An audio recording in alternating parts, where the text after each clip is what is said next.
মুহূর্তে সবচেয়ে বিরাট বড় খবর, অঙ্কে ভুল মমতার। ১২৫% ডিএ দিলেও বকেয়া ৮২%। সামনে এলো হিসাব। এই মুহূর্তে সবচেয়ে বিরাট বড় খবর, ডিএ নিয়ে বিরাট বড় আপডেট সামনে এলো। অঙ্কে ভুল মমতার। ১৩৫% ডিএ দিলেও বকেয়া ৮২%।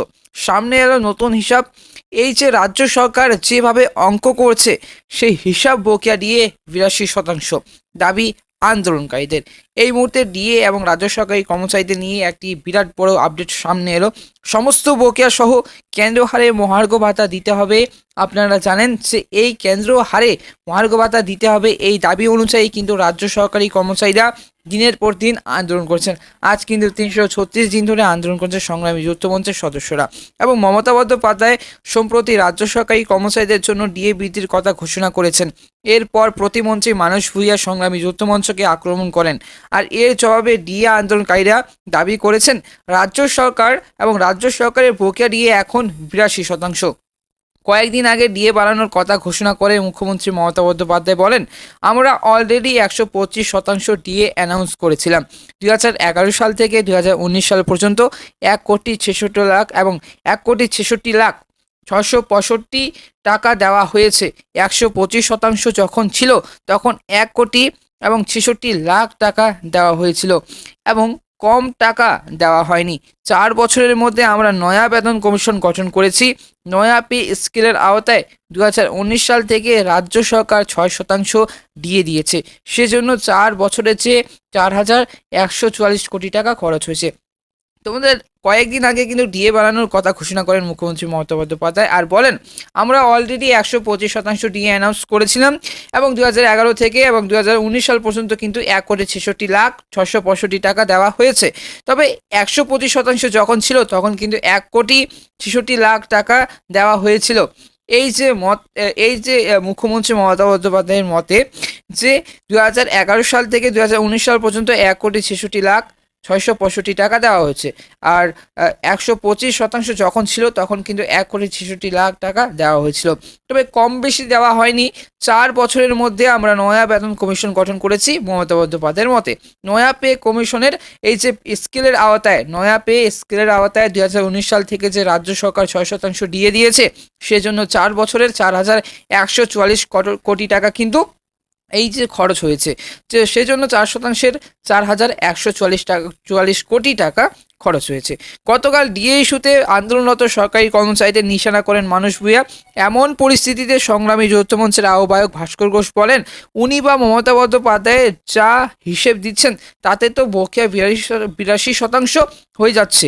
আদতে কিন্তু বিষয়টি এই যে, আর উনি বলেছেন বিজেপি সিপিএম মিশে যাচ্ছে। হ্যাঁ, ঠিকই বলেছেন, সব রং মিশে গেলেই সাদা হয়।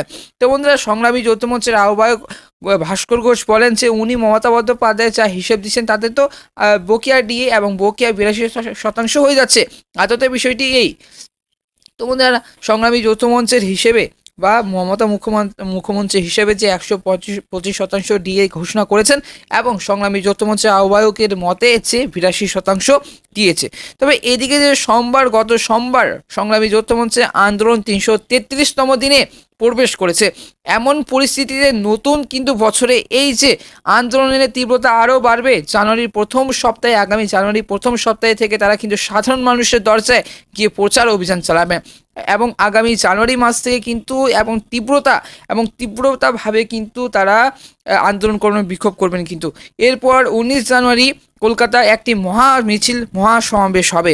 হাওড়া, শিয়ালদা ও হাজরা মোড় থেকে 3টি মিছিল এসে শহীদ মিনারে কিন্তু মিলিত হবে। আর জানুয়ারির শেষে সংগ্রামী যৌথ মঞ্চের পক্ষ থেকে ধর্মঘটে দেখা হতে পারে। তো বন্ধুরা, গত সোমবার সংগ্রামী যৌথ মঞ্চে আন্দোলন এবং ৩৩৩তম দিনে প্রবেশ করেছে। এমন পরিস্থিতিতে নতুন বছরে এই আন্দোলনের তীব্রতা আরও বাড়বে। জানুয়ারি প্রথম সপ্তাহ থেকে তারা সাধারণ মানুষের দরজায় গিয়ে প্রচার অভিযান চালাবেন এবং এরপর ১৯ জানুয়ারি কলকাতায় একটি সমাবেশ হবে এবং হাওড়া ও শিয়ালদা ও হাজরা মোড় থেকে 3টি মিছিল এসে শহীদ মিনারে মিলিত হবে। আর জানুয়ারি শেষে সংগ্রামী যৌথ মঞ্চের পক্ষ থেকে ধর্মঘট কিন্তু ডাকা হতে পারে। তো এর আগে রাজ্যের মন্ত্রী মানস ভূঁইয়া উত্তরবঙ্গে গিয়ে ডিএ আন্দোলনকারীদের বলেছিলেন, সম্প্রতি ৪% ডিএ ঘোষণা হয়েছে। তার আগে 2 দফায় কিন্তু 3% করে মোট 6% ডিএ বাড়ানো হয়েছিল। পঞ্চম পে কমিশন শেষ, ষষ্ঠ পে কমিশনের সূচনা পর্যন্ত 125% যোগ করে দেওয়া হয়েছে বেসিক পের সাথে। তো বন্ধু আরেকবার বলছি, 2 দফায় 3% করে মোট 6% ডিএ বাড়ানো হয়েছিল।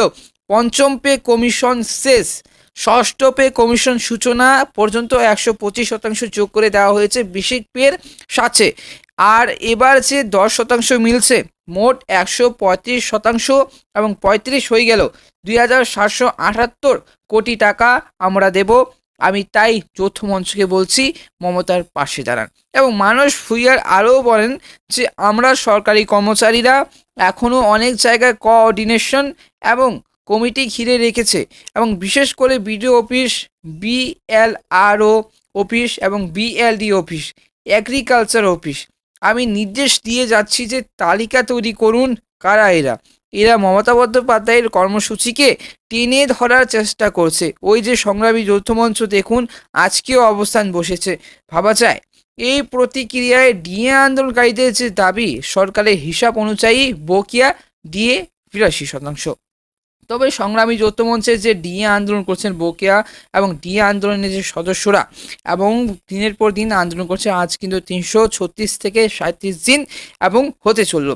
তবে এই যে ডিএ নিয়ে যে কবে এই কেন্দ্র হারে ডিএ দিচ্ছে সংগ্রামী যৌথ মঞ্চ, এবং সংগ্রামী যৌথ মঞ্চ সমস্ত রাজ্য সরকারি কর্মচারীদেরকে এই সংগ্রামী যৌথ মঞ্চ গঠন এবং সংগ্রামী যৌথ মঞ্চের যে ডিএ আন্দোলনকারীরা তবে এই মুহূর্তে কিন্তু আরও কিন্তু তীব্রতাভাবে বিক্ষোভ আন্দোলন করবেন, এবং যতক্ষণ পর্যন্ত না ডিএ আন্দোলন এবং ডিএ দিচ্ছে মমতা বন্দ্যোপাধ্যায় ততক্ষণ পর্যন্ত কিন্তু আন্দোলন চালিয়ে যাবেন। তো বন্ধুরা এই ছিল আজকের ভিডিও।